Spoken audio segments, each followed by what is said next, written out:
ہمارے تھیٹر پر جو ہے مافیا کا راج ہے، یہ کس طرح، یہ کیسے ہوا اور کون لوگ اس چیز کو ایکسیپٹ کرتے ہیں؟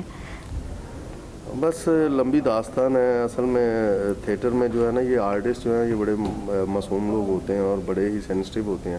ان پہ جب کلاشنکوف کا سایہ انہیں نظر آتا ہے تو یہ بیچارے جو ہے نا، یہ اپنے جتنے بھی اندر کے ان کے جتنے بھی پازیٹیو جو جراثیم ہوتے ہیں وہ فوری طور پہ ختم ہو جاتے ہیں، اور وہ جتنی ان کے ول ہوتی ہے وہ ختم ہو جاتی ہے. یہ اصل میں کافی عرصے سے تھیٹرز میں تھوڑا لیکن دیکھیں ہر چیز کا ایک گیو اینڈ ٹیک ہوتا ہے، تو ڈیفینیٹلی اس کا کچھ بینیفٹ ان کو خود بھی تو ان کی ذاتی حد تک ہوگا. ایسا تو نہیں ہوتا کہ بالکل ہی آپ پریشرائز ہو جائیں؟ اور نہیں، اصل بیسیکلی تو تھیٹر لائن میں اس وقت جو زیادہ تر فائدہ تھیٹر سے اٹھا رہی ہیں وہ لڑکیاں اٹھا رہی ہیں، لڑکے تو نہیں اٹھا رہے. اچھا، کون لڑکیاں ہیں وہ؟ لڑکیاں آپ بھی ہو سکتی ہیں. جی بتائیے.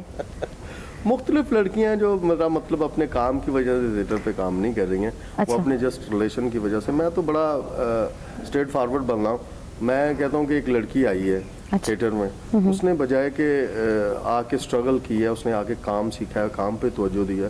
اس کی آتی کام پہ توجہ نہیں ہے. لڑکی کی آتے ہی توجہ سب سے پہلے تو تھیٹر میں انٹر ہوتے اس نے تھیٹر میں ایک نظر مارنی ہے کہ کون بندہ ہے جو مجھے یہاں پہ سپورٹ کرے گا. اچھا. کون پاورفل ہے جو اسے سپورٹ کرے گا. کس کے پاس بڑی گاڑی ہے جس کی گاڑی میں بیٹھ کے میں تھیٹر میں آؤں گی. اچھا. کس کے زیادہ تعلق ہیں. اس میں وہ کوئی بدماش بھی ہو سکتا ہے، کوئی پولیس آفیسر بھی ہو سکتا ہے، کوئی پولیٹیشین بھی ہو سکتا ہے. تو پھر یہ لڑکیاں جو ہیں وہ کام کی اسٹرگل چھوڑ کے اس طرف دوڑتی ہیں، شارٹ کٹ ڈھونڈتی ہیں. شارٹ کٹ ڈھونڈنے کی وجہ سے پبلک بھی اسے ایکسیپٹ نہیں کرتی.